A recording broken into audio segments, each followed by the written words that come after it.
Special கிச்சனில் திருநெல்வேலி ஸ்டைலில் நம்ம முருங்கைக்காய் பொரியலும் முருங்கைக்கீரை பொரியலும் எப்படி செய்யறதுன்னு பார்க்கலாம். நம்ம முருங்கைக்காய் பொரியல் பண்ண அடுப்பத்தை வச்சு ஒரு கடாயை வச்சாச்சு. சமையல் எண்ணெய் ஒரு 50 மில்லி ஊற்றிக்கலாம். கடுகு 1/2 டீஸ்பூன் போட்டுக்கலாம். 50 கிராம் வெங்காயம், பெரிய வெங்காயம் கட் பண்ணி போட்டுக்கலாம்.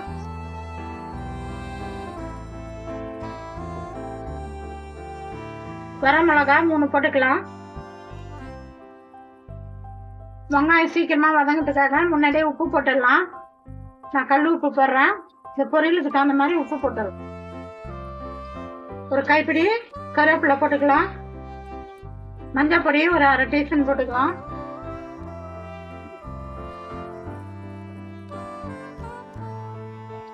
முருங்கைக்காய் பொரியலுக்கு கொஞ்சம் புளிப்பு இருந்தால் நல்லா இருக்கும். அதனால ஒரு தக்காளி கட் பண்ணி போட்டுக்கலாம்.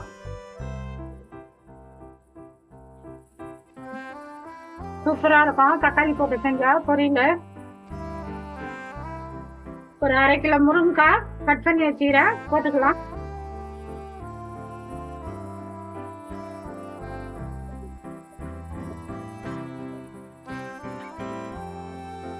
மிளகாய் பொடி ஒரு 1/2 டீஸ்பூன் போட்டுக்கலாம். நீங்க உங்க காரத்துக்கு தகுந்த மாதிரி போட்டுங்க. முருங்கைக்காய் வேகிற அளவுக்கு தண்ணி ஊற்றிக்கலாம்.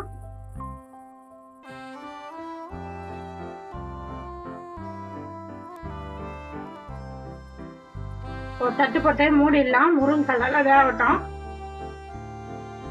நம்ம ஊற்றின தண்ணி எல்லாம் நல்லா சுண்டிடுச்சு. முருங்கைக்காயும் நல்லா வெந்துடுச்சு. காய் சூப்பரா இருந்துச்சு. இதில் போட வேண்டியதெல்லாம் நம்ம போட்டுக்கலாம். நல்லா எண்ணெய் பிரிஞ்சு வரணும். காய் அப்பதான் நல்லா டேஸ்டா இருக்கும். அடுப்பு தீ கம்மியா வச்சுனீங்கன்னா நல்லா எண்ணெய் பிரிஞ்சு வரும். நம்ம மல்லாட்டை பயிறு வறுத்து பவுடர் பண்ணி வச்சுக்கிறோம். ஒரு 4 டீஸ்பூன் போட்டுக்கலாம்.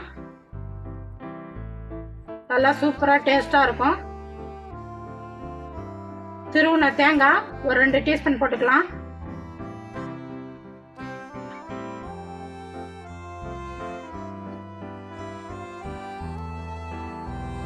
சூப்பரா ரெடி ஆகி போச்சு. முருங்கைக்காய் பொரியல் ரெடி ஆகி போச்சு. இப்ப நம்ம இறக்கலாம். முருங்கைக்கீரை பொரியல் செய்யறதுக்கு ஒரு கடாய் வச்சாச்சு. சமையல் எண்ணெய் ஒரு 50 மில்லி ஊற்றிக்கலாம். கடுகு ஒரு 1/2 டீஸ்பூன் போட்டுக்கலாம். 3 வரமிளகா கிள்ளி போட்டுக்கலாம்.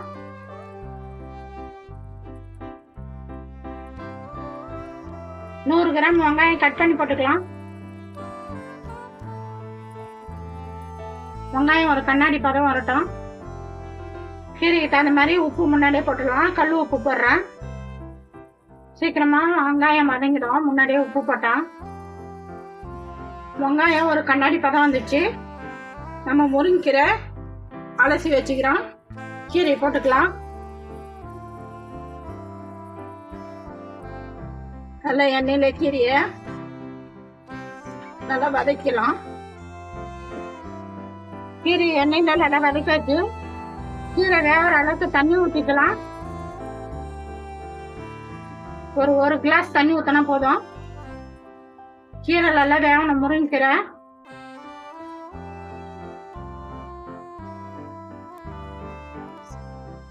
கீரையை மூடக்கூடாது. கீரை மூடுனா கசப்பு கொடுத்துரும். கீரை மூடாம தான் வேகணும். கீரை அந்த கீரையில ஊற்றின தண்ணி எல்லாம் நல்லா சுண்டிடுச்சு. கீரையும் நல்லா வெந்துடுச்சு. கீரை கலரே மாறி இருக்கு பாருங்க. இந்த டைம்ல நம்ம துவரம் பருப்பு வேக வச்சு வச்சுக்கிறோம். பருப்பு போட்டுக்கலாம். நீங்க துவரம் பருப்பு போடலாம், பாசி பருப்பு கூட போட்டுக்கலாம் வேக வச்சு. தேங்காய் திருவுல ஒரு கைப்பிடி போட்டுக்கலாம். வறுத்த மல்லாட்டை பயிறு பவுடர் பண்ணி போட்டுக்கலாம். நல்லா சூப்பரா டேஸ்டா இருக்கும். எல்லாத்தையும் மிக்ஸ் பண்ணிக்கலாம். ரெடி ஆகி போச்சு. இப்ப நம்ம இறக்கலாம். கவி ஸ்பெஷல் கிச்சன்ல முருங்கைக்காய் பொரியலும் முருங்கைக்கீரை பொரியலும் என்னோட ஸ்டைலில் உங்களுக்கு சூப்பராக பண்ணி காமிச்சிக்கிறேன். நீங்கள் இந்தமாரி பண்ணி பாருங்கள், நல்லா சூப்பராக டேஸ்ட்டாக இருக்கும். ஒயிட் சாதத்தில் கூட போட்டு பிசைஞ்சு சாப்பிடலாம். கீரை பொரியல், காய் பொரியலும் நான் எப்படி செஞ்சேனோ அதுமாதிரி செஞ்சு பார்த்துட்டு எப்படி இதுன்னு சொல்லுங்கள்.